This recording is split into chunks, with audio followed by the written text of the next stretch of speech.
বন্ধুরা, মহাভারত অনুসারে পাণ্ডবদের অন্তিম যাত্রা হল তাদের দেহত্যাগের পর্ব, যা মহাপ্রস্থানের নামে পরিচিত। আমরা জানি প্রাচীন ভারতে সবথেকে ভয়ঙ্কর যুদ্ধ হয়েছিল কুরুক্ষেত্র যুদ্ধ। এই যুদ্ধে পাণ্ডবরা জয়লাভ করে। তারপর ৩৬ বছর রাজ্য শাসনের পর পাণ্ডবরা পৃথিবী থেকে বিদায় নেওয়ার সিদ্ধান্ত নেন।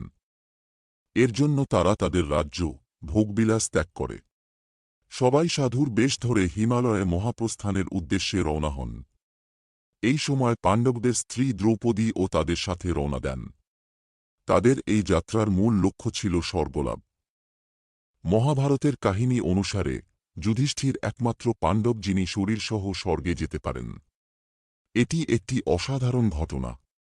তাহলে আসুন বন্ধুরা, জানব তাদের এই যাত্রায় কি কি ঘটেছিল এবং কেন যুধিষ্ঠির সশরীরে স্বর্গে যেতে পেরেছিলেন। ভিডিওটি সম্পূর্ণ মনোযোগ দিয়ে দেখার অনুরোধ রইল।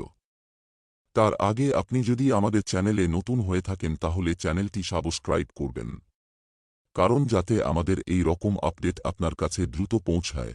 আমরা সাধারণত জানি মানুষের মৃত্যুর পর আত্মা মুক্তি পায় এবং আত্মা স্বর্গে যায়, কিন্তু যুধিষ্ঠিরই একমাত্র পাণ্ডব ছিলেন যিনি স্বর্গে যেতে পেরেছিলেন, কারণ তিনি ছিলেন সম্পূর্ণ পাপমুক্ত, সত্যবাদী এবং ধর্মনিষ্ঠ।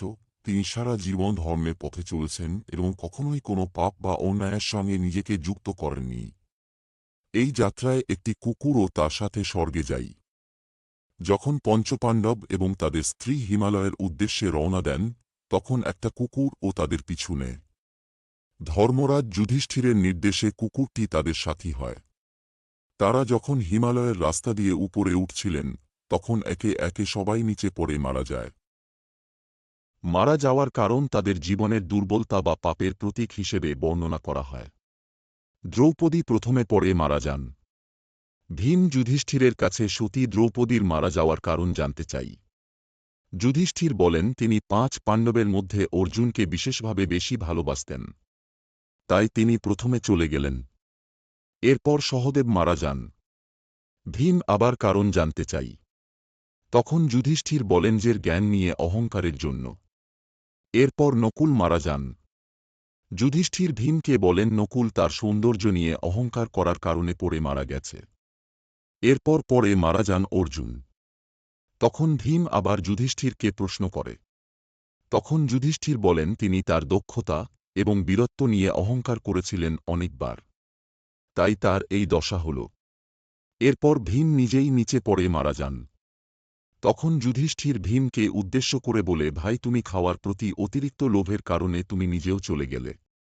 শুধুমাত্র যুধিষ্ঠির বেঁচে থাকে। যুধিষ্ঠির একমাত্র পাণ্ডব যিনি মারা যাননি। তিনি তার পাপমুক্ত জীবন এবং ধর্মের প্রতি পূর্ণ আনুগত্যের কারণে হিমালয় পেরিয়ে জীবিত অবস্থায় স্বর্গে যাওয়ার অধিকার পান।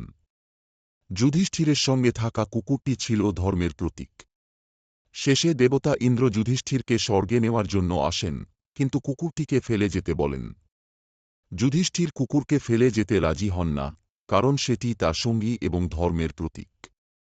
এর ফলে ইন্দ্র যুধিষ্ঠিরের ধর্মকে সম্মান করেন এবং তাকে স্বর্গে নিয়ে যান। এইভাবে মহাপ্রস্থানে পাণ্ডবদের জীবনের শেষ অধ্যায় এবং যুধিষ্ঠিরের ধর্মপরায়ণতার মাধ্যমে স্বর্গে যাওয়ার কাহিনী বলা হয়েছে।